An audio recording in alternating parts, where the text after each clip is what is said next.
everybody. I'm Regina Bryan, and welcome to the Women of Empowered Living. My guest today is a passionate believer in human potential and is fully committed to pouring into the lives of young people and women. She is the lead youth faculty for the John Maxwell Team French and is the founder and creator of the Center for Youth Leadership. Recently, I had the privilege of hearing her story, and I am so excited that she is here today to share it. Welcome, Azita Alavi. Hi, Azita, how are you? Hi, Regina. I'm fine. Thank you so much. And thank you so much for having me. I'm so excited to be with you and with all of my friends at the Empowerment Living. We are happy to have you. So where are you joining from today? From California, precisely from Mountain View, California. Mountain View, is that the Bay Area? It is in the Bay Area. Beautiful part of the country. Yes. But that's not where you're originally from. Tell us a little bit about your background. You come from the Middle East, is that right? Absolutely. I'm actually from Iran. I was born in Tehran. And I moved to Canada, Vancouver, Canada, about 25 years ago from Tehran. And then about 6 years ago, I moved to California. So, and what led you to go to California from Toronto? Oh yeah, good question. From Vancouver. Yeah, actually, it's a very good question. Well, we didn't mean to do that, but me and my husband both, well, I'm loving it here right now, so I should confess. But back then, me and my husband both lost our jobs in 1 year at the same time. I was working for the federal government of Canada, for the Department of Canadian International Development Agency, which I loved working for that department. And my husband was a scientist back then working for a pharmaceutical company. So his company was merged with an American company, and unfortunately they just bought the company at the end, and so he lost his job. My department actually decided they wanted to merge with the Department of Foreign Affairs. So they sent everybody, we were centralized, the regional offices all closed. And so we had the option of going to Ottawa, which I couldn't do that, and or choose another job at the same group and level and go work for the federal government. I decided to actually accept the third option, which was going back to school. That's always the third option, right? Yeah, so they paid for our for our education. I went back to get my CPA. And so I did that, and for almost 2 years, I went back to school, which was one of the hardest things I did, because look at my shirt, I'm an I. And if you don't know about this, you probably know, you will learn one day, hopefully, if you join John Maxwell Team. Or, I am, so it wasn't my personality type. For a CPA, you need to be a C. So that's in the just in the brackets. But anyways, that's where I'm coming from. And so after that, I decided to join my husband, who was already in the US. And so then I joined him about 6 years ago, and now I'm here. Then shortly after I joined not shortly after, but in 2017, I joined the John Maxwell Team. And so now that's my life. John Maxwell Team is my life. I know, and you have such a big role with the John Maxwell Team in France. And I want to get to all of that. But first, take us back. I mean, you just have an incredible life story, how these things have unfolded. Talk to us about a remarkable event that happened in your life back when you were a teenager in Iran that sort of led you down this path to personal growth. Absolutely. If I may, I just want to start with a short introduction, Regina, to just tell our friends that I believe that life is a journey, as you all know, and we can decide if we want it to be really difficult or easy. I believe now at this point that it's us.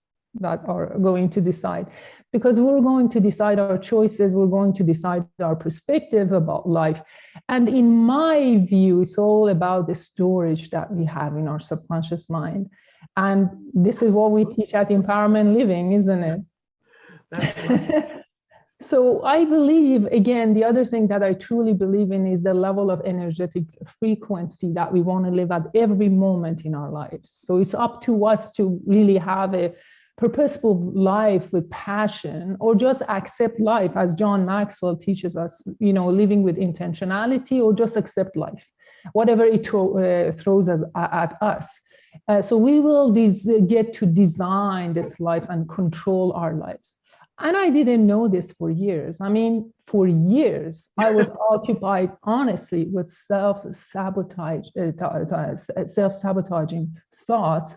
And I thought really that, life happens to us. I mean, like so many other people. But one day, one event really turned everything upside down. I think this was a turning point in my life. But at that time, I really didn't know that. I really. Isn't that interesting though, Azita, about turning points? When they're happening to us, we don't know that they're turning points. Absolutely, so I don't think know. that it's fascinating that you can share with us what happened, and now that you can look back and see it as a turning point. So I didn't mean to interrupt you, but I thought that was so interesting, because we don't see them as turning points when they're happening. Exactly. For years, I couldn't trace it back to that event. I mean, I could not understand why there were some stuff that haunted me for years, why I was like, for most time, I was very comfortable in where I was. And I didn't understand it at that time. You're so right. And so, because why? Because things happen to us, like what I'm going to explain to you. And we think that we dealt with them. And we think that memory, or whatever that was, eventually that memory fades, and that is true. But the thing is, this memory lives and breathes in us. Well said. It's so alive, and it goes and stays in the subconscious mind and is doing its damage until we can find it and we can address it. I mean, that's exactly what happened to me. So let me tell you about what happened, really. And when I was 17 and I was preparing for college at that time, one day I woke up to some very strange noises from the backyard. And when I pulled the curtain back, I was like, I think my heart stopped for one second, because I saw a bunch of armed men, all in black, jumping into our backyard. And then I ran to my parents' bedroom just to started yelling. But before I finished really the sentence, they started shooting. And I was shaking and I was screaming. And my 4-year-old brother, I remember, he was also crying in his room. And my dad ran and actually picked him up. He came back to his room, and at the same time, our neighbor was calling us, and he was asking, I believe he was asking for help. But I do remember that I was grabbing my dad's leg and begging him not to go, because I was the one that saw those people. So we gathered. One night, out of the blue, you and your family, you're at your home in Iran, and men come into your backyard and start shooting at your home. Yeah, that was actually early in the morning. So everybody was still asleep. And I woke up to these noises in the morning, very early, around 6 a.m. Yeah, that's true. And now I will explain to you why it happened. But, we gathered in that little corridor between my parents' room and, the hallway, and then all of a sudden, I don't know what happened. This is a crazy moment that I can't even remember me walking or running from that closed space to the balcony. So I saw myself all of a sudden on the balcony. And I started screaming and I asked for help. I said, just, just stop shooting.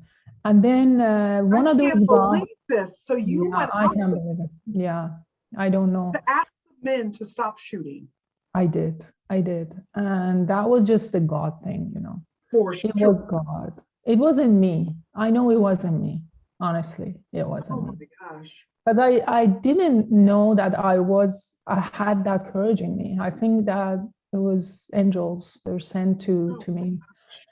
So he gave us 3 minutes to go to the front yard. We did. And I remember even when we got to the front yard, I was so angry. I was just screaming and yelling and kind of were very angry at those people. And my mom was telling me to keep quiet because she was scared. right. And then they told us that there was someone very dangerous in that house, in our house. And so it wasn't us. We knew it wasn't us. So they The weren't even looking for you or your family, the men that No, were shooting. They were looking no, for someone else entirely. no, but they destroyed our house too. Like bullets were going everywhere. It wasn't just meant for that. They were aimless. They didn't know who they're targeting. But the thing is, they got this man, which was our new tenant, who just came to rent our the first floor of our house. Just very recently, and he was a very athletic man, young man. I still remember he was so handsome, and he had a very young wife and two like 1-year-old twins, and so they're very very professional and good family. But so they were talking about him, and it was hard for us to believe. Actually, we didn't know those people very very Right. well, but we thought that's probably him. And so what happened is once they got to the place and they were surrounding us, I told you there was not many minutes, but at the same time when they got to all of a sudden, one of those people, they were told not to start shooting, but one of them did. And then so one started shooting, the other people thought that the shooting was coming from inside. They started shooting. They started shooting, and one of them, by mistake, killed one of their own people right on the spot. And so when that happened, they thought that, there was shooting coming from inside, and they killed one of their people. And so that's why they kind of changed the strategy from really coming and understanding first to invading, but because they were sure that person was here. And then going and capture him. So the intention wasn't to start shooting. So that happened. That was a pure bad luck. And so when that happened, they kind of shoot that guy, and they at the same time when we were downstairs, we saw on the front yard, we saw them dragging this young man. He was bleeding. And then they took him to their car, and the wife and kids were yelling and screaming. And so that was just something that I thought I would never, ever, ever, ever my entire life. I can forget, and I never You forgot can it. still It hear that, was I'm never sure. forgot. It I'm was sure when never you forgot. reflect back, right? How can you ever forget them Oh. screaming? What are the chances that something like this happens to someone in their own house? Oh my It's very rare, isn't it? And very. so we realized later on that he was mistaken for someone else. He was completely innocent, and I mean, it was either his name or his face. It wasn't So the it was just person mistaken identity all the way around. all the way around. And the funny thing is, when they had his kind of memorial and in the news, they said that somebody else did it, and so they were shocked. They didn't know this could have happened. And they, for months, they were coming back and forth. For a month, they didn't let us to clean up the house, to get rid of the glass and to repair the holes. It was just, and my mom sent me away. She sent me to my grandparents' house. And so now when I think back, my parents at that time, they were talking to friends and everything. Azita was the one who really saved our lives. But I think on that day, I became a fugitive in my own life, because things happened to me that I could not get that event out of my head. Even for years and years and years, the impact still lived with me, as I said, in my subconscious mind. I mean, Azita, that is truly a traumatic event. Yes, it is. So I'm sure you and your family dealt with that emotionally and mentally for quite some time. Absolutely. It takes many, many years. But, when I look back now, I see that there were a lot of emotional setbacks that show in my life in different areas of my life. I was getting stressed and worried really easily. And even there was a lack of trust and the feeling of victimhood that was with me, which was the worst.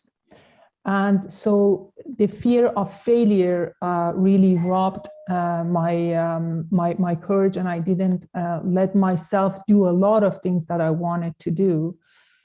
So it seemed I was scared to be seen, and it was safe to stay in hiding, right?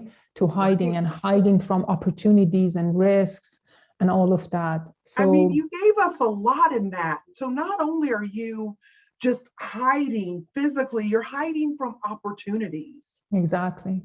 Unfortunately. And the thing is, I didn't know these were happening to me at that time, Right. Because people were going through it. We don't know that it's really happening like that. Yeah. It seemed I was like protecting myself, and I wasn't fully present in my life. It was strange. And at times I even doubted myself and my abilities. And I even compared myself to other people. That is, something that can happen if you don't know what's bothering you. I knew I was like educated, I was, smart, I had opportunities. All the education that you were getting, it was still very difficult for you to fully get over, and I use that term, not get over the event, but deal with it, perhaps. Exactly. I was always thinking there was somebody watching. This is strange. There was some kind of danger somewhere, but I did not really trace it back to this one event. I knew that happened and I thought we dealt with it. That was a sad event, a sad time, a bad experience. But now that I'm looking back, I mean, I'm going to explain to you when I started realizing in 2010, when personal development came to my life.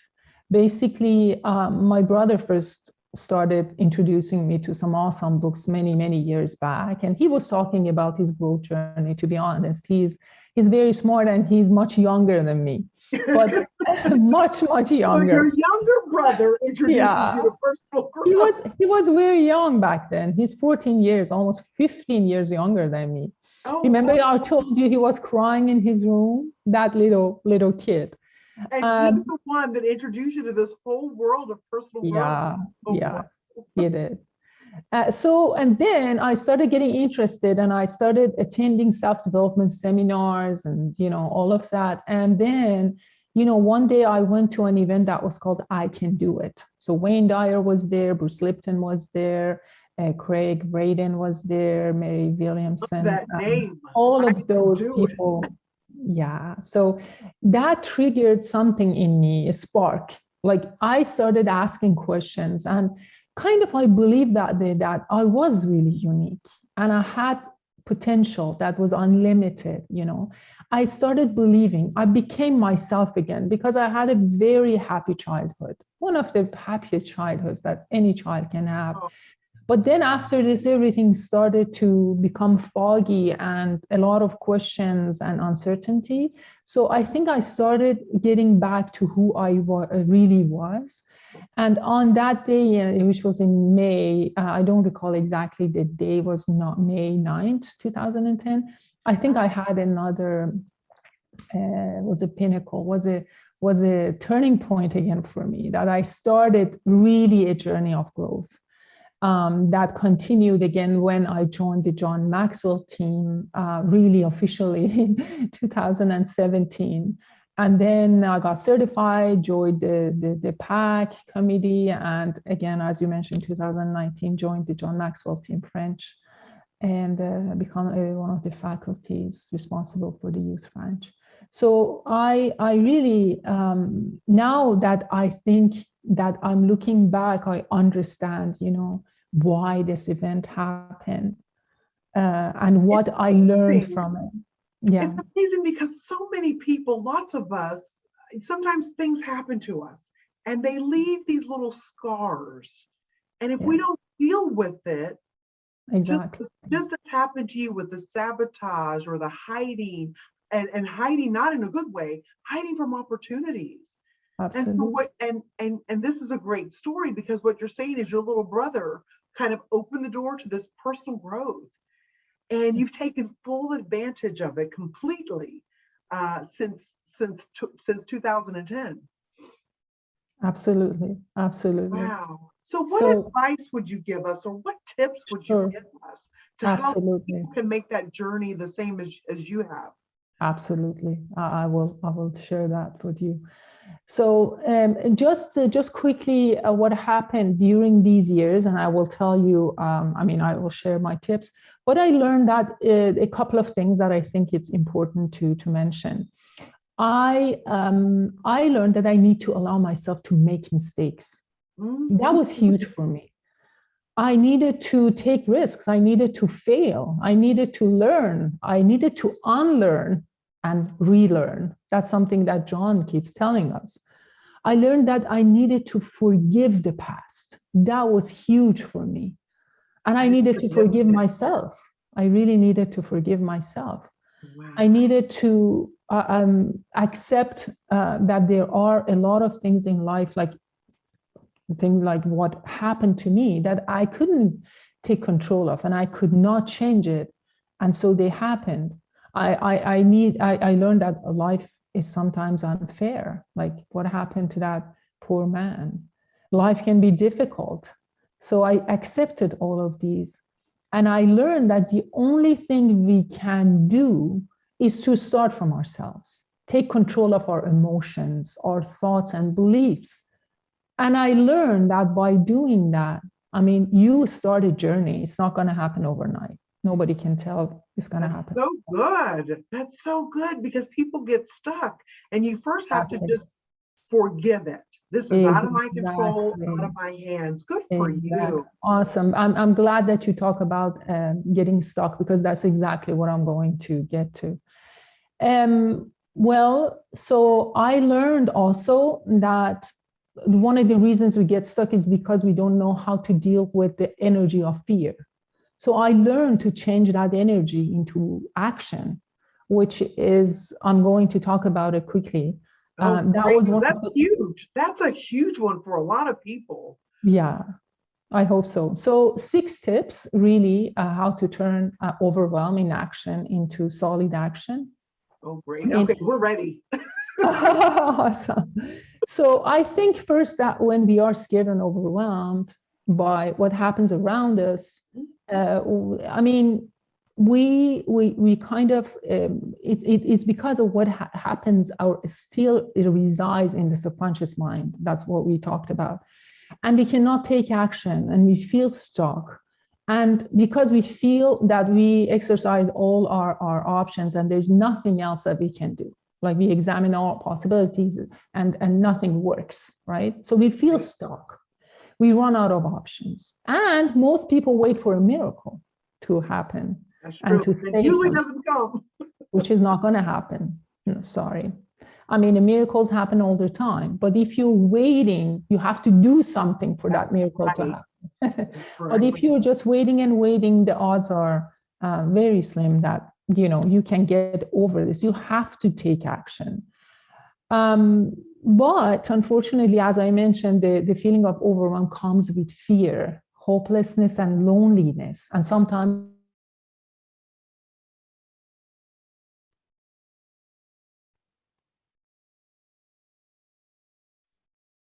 so that feeling is real. Okay. So you feel that this is happening. So I started to understand, as I mentioned to you, that life itself is a choice. So as I mentioned, you can decide to feel bad about yourself, feel like a victim, or you can decide to love yourself unconditionally and learn from your mistakes. So everything in life is a choice, right? We should not label the events. We should not give them emotions, because that's what we do, right? We get stuck in our emotions. We label things and we feel that we are a victim and we feel stuck. So we should not do that. If we actually get to kind of look at the events a little bit more objectively and change our perspective about what happened, and just think of it as an isolated event, which is not defining us, that's going to help us a lot. Okay, so I believe it's all about those neurons in the brain. And the good news, we can change and replace those neurons by changing the way we feel and believe about ourselves and those events.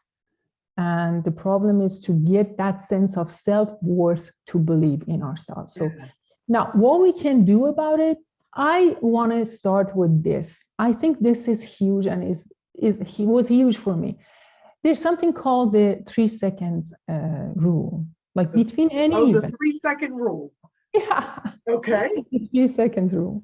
Between any event and our reaction, we have about 3 seconds. 3 seconds only to gain awareness and remember that we need to take control. Like if we do that, it's unbelievable how we can take control. And so we need to jump on the seat of consciousness and observe what's happening to us and what's happening in us. So all the emotions that are coming and passing, we just need to understand and observe, just the decision to observe, to give ourselves permission to have this 3 seconds to kind of prepare our response, to analyze what's happening.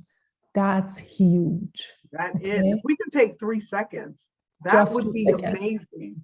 Just 3 seconds. So just get to the awareness that, okay, now I'm angry, I'm scared, or I'm jealous, or whatever is happening. Just analyze those emotions, 3 seconds, okay? So it's really amazing. The other thing I recommend, which is not basically part of those 5 tips, but this is just the beginning, is to transform unwanted energies, like we said, fear, anxiety, into energy that moves us into action. Like, for example, when we're scared and angry and we observe what's going on with that 3 second rule, we should talk to ourselves and ask ourselves quickly some questions. What am I feeling? What's my options right now? What do I have any options? What are my options? And that happens really quickly. And as we do it, it becomes much faster. It just takes like 1 second. Okay. So, and then we're going to ask ourselves, do I want to stay in this fear, in this inaction, or do I want to change it? What do I have to do? What's the very next step that I can take? A positive step, action that can take me from the situation that I am to the next situation. So, but by thinking right now, going through this process, what's going to happen? We're going to basically now, who's talking now? This is the conscious mind talking. Right. So you take from your subconscious mind that was kind of ordering you to go to that storage and pick up one decision. Now you took control of your rational mind, and now you are thinking with your conscious mind. So that's what we want. Okay. So we're going to completely transition from not subconscious to the conscious mind, right? So this is a long conversation. I really want to have an opportunity to go through these techniques, which are a couple of things we can do about this. But today, I just want to talk about the 5, steps that we need to go through in order to get unstuck in life in any situation. So the first thing, Regina, is to let go. To let go. And this is something that most people are unable to do because we feel stuck in what happened in the past and we live in the past, not even knowing that we're doing it. Oh, you're so right. You're so right. We don't know even we're doing it. So we can't forgive people or the events or ourselves for decisions we made in the past. And so this forgiveness is not about changing what happened or forgetting it or even trusting again, but is about releasing that negative and unwanted energy. Yes. That's what it is. It is about letting go of negativity and about freeing ourselves from pain and sadness and anger, which is draining our life force. That's it. So that's the first step we should do. Okay. So we have to accept it and we have to let go. Okay. And one of the things that really helped me is when whatever that happens, there's always a lesson, as John tells us. There's always a lesson because experience doesn't teach us anything. Completely, absolutely. Yeah. So looking for that experience, for that lesson also is going to help us a lot, The second thing is taking responsibility for the next steps and moving to action. Okay, now I accepted it. I forgave. And now I learned something from it and I let go. Now what I'm going to do differently. So that is the next step. It really doesn't matter at this point what happened, who did it. We're going to take ownership of our life. Oh, true. The next steps are up to us. Exactly. And we don't look for excuses to feel sorry for ourselves in that stage. Because excuses, as we know, they're always very convincing, right? They want to justify that victimhood. So at this step, what matters is moving forward, and we need to identify what we need to do next. Okay? So we know that we need to work on our mindset, we need to change our perception, and all of these things that we need to do. But what is the good next step for us that we need to take? And at this point, we need to practice getting good at whatever we need to do and build mastery, really, because we need to strengthen our mental muscles as well as our, whatever that is we need to get good at. So that was the second step. The third step is this is huge because I believe if we don't identify our values, we can't get anywhere because we want to be aligned with our values and what we really believe with our calling. So we have to identify our values and stick with them, really. And I think this step also derives automatically from step 2 because so now we know, we have new habits, adopted new values, have changed our mindset and all of that. And as we already discussed, our values, our choices, and these choices are the determining factors in what make our life. So we need to be clear on our values. Excellent. And I always tell my students that not making choices is also a choice. That's right. And so we have a choice to make choices, and that's a gift. Okay. So there are so many things that people can relate to. Like, for example, we have a program that we always work with in our youth space. It's called the I Choose program and I Do program. And, they clearly define what these values are, what these choices are, like awareness, responsibility, commitment, taking initiative, courage, forgiveness, resilience, discipline, teachability, positive self-image, self-reliance, self-confidence, much more. So these are values and choices that will lead us into taking effective and fruitful action. Oh, that's so good. Yeah, so we will get through this, and then this is like creating an internal compass about an inner power. Now that we have a clear vision of what we want to become, what want to be, and not about what others think, people think of us or want us to be. Right. So us. The fourth step would be cleaning up our environment, because that's huge for us to choose people that support us and keep us accountable. Ooh. Because we really have to weed away the energy suckers, naysayers, as soon as possible. Because, Oh, you're right. Regina, I believe our energy is limited, and it's also very, very precious. So we want to use it in the right way with the right people that have the same vision and mission and values. And that's why we are a family in the empowerment living. And we want to be with this people, because they understand us. They have the same mission. They have the same vision. And that is so important. Oh, it is. So wonderful that you, my friends, are here in this community, which is going to help you, to empower you. You don't want to be with people that don't understand you and suck at your energy. No, you don't. The fifth step is to get you to work. So do what you have to do and do it consistently. John tells us the law of just working every day consistently is going to add up, and doing one small thing every day is going to add up to some amazing results. I mean, consistency compounds. Compound, exactly. The compounding effect. That is very true. Right. So at this stage, we know what our plan is for today, for next month, next year, or even 5 years. I should tell you that I'm not very good at this planning because I'm an I personality, but I'm trying my best.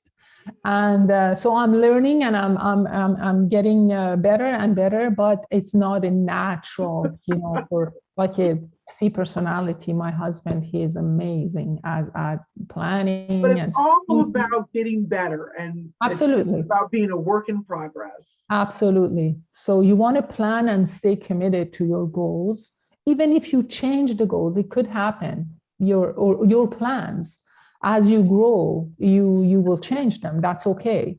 As long as you know what's the next step, and if you're aligned and with that goal, and what you're doing is actually getting you closer to your goals, and you're fulfilling your potential. That's all about that.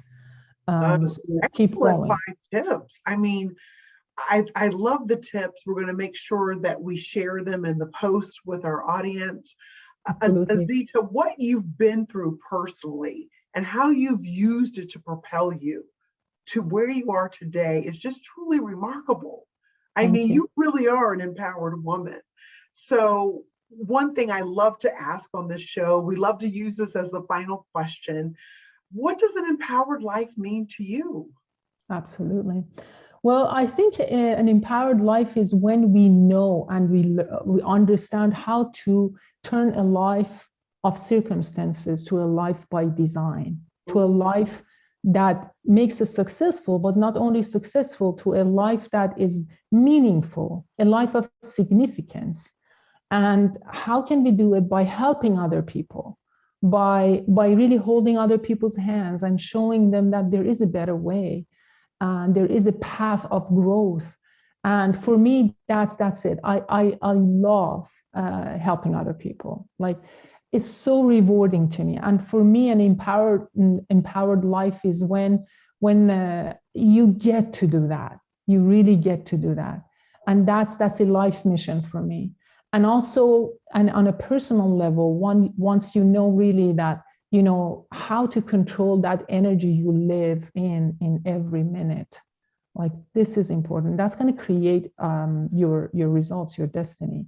Controlling that energy and knowing what is the vibration that you're living in at any moment. So that's, for me, is an empowerment life. My gosh.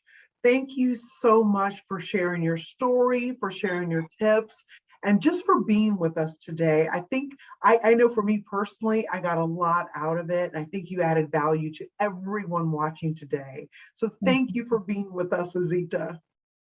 Thank you, Regina. Thank you for having me. And It was such an honor to be with you and with my friends here. So I wish you all the best, and just keep going. You deserve this happiness, and you can do it. Just Oh, thank you so much. Thanks everybody for watching, and we'll see you soon. Bye-bye. thank you.